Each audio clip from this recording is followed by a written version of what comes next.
বিসমিল্লাহির রহমানির রহিম। আসসালামু আলাইকুম।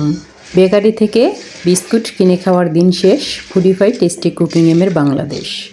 বাসায় এভাবে করে মুচমুচে বিস্কুট বানিয়ে নিন আমার এই রেসিপি দেখে। খুব সহজ, খুবই সহজ। চলুন দেখে আসি রেসিপিটি। আমি একটা বোলের মধ্যে একটা ডিম নিয়ে নিলাম। এখন হলুদ অংশটা আমি আলাদা করে নেব।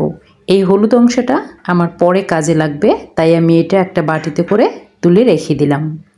এখন আমি তেল দিয়ে দিলাম এখানে 4 চামচ, সঙ্গে আইসিং সুগার। এটা চিনিটাকে গুঁড়া করে নিয়েছি, আমি ব্লেন্ড করে নিয়েছি। আপনারা এমনিতেও দিতে পারেন, তবে ফেটিয়ে করতে একটু সময় লাগবে। চিনিটা গলা পর্যন্ত এটা ফেটিয়ে নিতে হবে, তাই সহজভাবে এটা ফেটানোর জন্য গুঁড়া করে নিলে বেশি ভালো হয়। আমি এখানে ময়দা দিয়ে দিচ্ছি, 1 কাপ দিলাম প্রথমে। এটা দিয়ে ভালোভাবে মিক্স করব, একবারে বেশি দিবেন না। আর একটা ডিমের জন্য কিন্তু 2 কাপ ময়দা লাগবে। আমি এখন আর 1 কাপ ময়দা দিয়ে দিচ্ছি।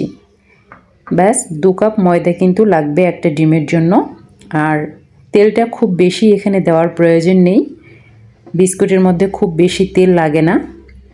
আপনারা চাইলে তেলের পরিবর্তে ডালডা ইউজ করতে পারেন, ঘিটা ইউজ করতে পারেন। ঘি দিলে আরও বেশি টেস্টি হবে।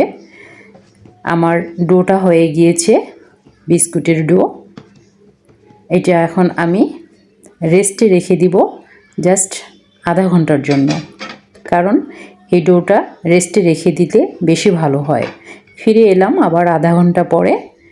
ডোটা দেখুন একদম পারফেক্টভাবে হয়ে গিয়েছে। এখন অল্প একটু করে ডো নিয়ে আমি বিস্কুটের শেপ দিয়ে দিব হাতে করে। এইভাবে করে হাতের 2 তালু দিয়ে চেপে চেপে গোল করে এইভাবে করে এই বিস্কুটটা বানিয়ে নিতে পারবেন, অথবা আপনারা আপনাদের ইচ্ছে মতো যে কোনো শেপ দিতে পারবেন এই বিস্কুটের। দেখুন বিস্কুটটা 2 হাতের তালুতে চেপে চেপে তারপরে আঙ্গুল দিয়ে ঘুরিয়ে ঘুরিয়ে ঠিক এইভাবে করে বিস্কুটের একটা সুন্দর শেপ দিয়ে দিতে পারেন। এইভাবে করে আমি সবগুলো বিস্কুট বানিয়ে নিয়েছি। দেখুন অনেক সময় ফেটে যায়, নো প্রবলেম, ফেটে গেলে কোনো প্রবলেম নেই, তবে না ফাটলে বেশি ভালো হয়। এখন সেই যে ডিমের একটা কুসুম আমি রেখে দিয়েছিলাম, সেই কুসুমটা উপরে এখন ব্রাশ করে দিচ্ছি। ডিমের কুসুমটাও উপরে যদি ব্রাশ করে দেওয়া হয় তাহলে বেকারির মতো একদম সুন্দর পারফেক্ট একটা কালার আসে, যেটা দেখতে খুবই ভালো লাগে, লোভনীয় হয় এবং খেতেও খুব ইচ্ছে করে। বিস্কুটটা মনে হবে যে না, এটা বেকারির। আমি উপরে একটু সাদা তিল ছিটিয়ে দিচ্ছি, দেখতে পাচ্ছেন। সাদা তিলটা দিলে বিস্কুটটা আরও একটু ভালো লাগে। সাদা তিল দেওয়া হয়ে গিয়েছে। এখন এটা আমি ঢেকে রাখবো আবার 10 মিনিটের জন্য। খুব বেশি রেস্টে রাখার আর প্রয়োজন নেই, জাস্ট 10 মিনিট। ফিরে এলাম 10 মিনিট পরে। 10 মিনিট পরে ফিরে এসেছি। দেখুন বিস্কুটটা রেস্টে রেখেছিলাম। এখন এখানে আমার আর একটা কাজ আছে। উপরে আমি বাদাম দিয়ে দিলাম। বাদামটা দিলে খুব ভালো লাগে। একটা বাদাম 2 ভাগ করে এইভাবে করে অর্ধেক অংশটা টিপে টিপে ভিতরে ঢুকিয়ে দিলে খুব সুন্দর লাগে দেখতে, খেতেও কিন্তু মজা হয়। এখন চলে যাব আমি ওভেনে।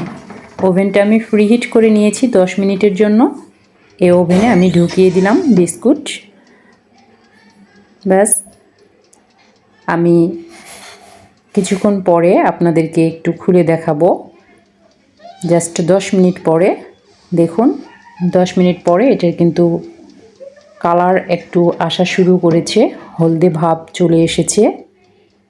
এটা জাস্ট সময় লাগে 20 মিনিট ওভেনে। দেখুন 20 মিনিট পর একদম ফুল কালার চলে এসেছে। আমি একটা তুলে দেখাচ্ছি, দেখুন ওপর নিচ একদম সুন্দর হয়েছে। এখন এটা কিছুক্ষণ আমি ঠান্ডা করে নিব। এখানে কিছুক্ষণ ঠান্ডা করে নিলে তখন মুচমুচে হবে।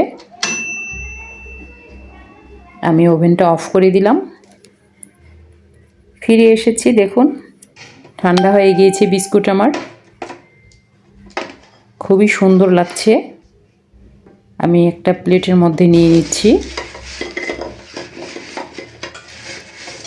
দেখুন কত সুন্দর কালার, একদম বেকারির স্টাইলে বেকারির কালার চলে এসেছে। বেকারিতে যেমন কালার আসে, খেতে যেমন সুস্বাদু, ঠিক তেমনি বাড়িতে এরকম সুন্দরভাবে বিস্কুট আপনারা বানিয়ে নিতে পারবেন। খুবই মজাদার মুচমুচে বিস্কুট রেসিপি। আমি ভেঙে দেখাচ্ছি একটা, খেয়ে দেখি কেমন হয়েছে। খেতে দারুণ ক্রিসপি। অনেক ধন্যবাদ বন্ধুরা আমার পাশে থাকার জন্য। যারা এখনও আমার চ্যানেলটাকে সাবস্ক্রাইব করেননি, অনুগ্রহ করে সাবস্ক্রাইব করে দিবেন। আমার ভিডিওগুলো দেখবেন, যদি ভালো লাগে তাহলে লাইক কমেন্ট করে দিবেন। কমেন্ট করে অবশ্যই জানাবেন যে বিস্কুটটা কেমন হয়েছে।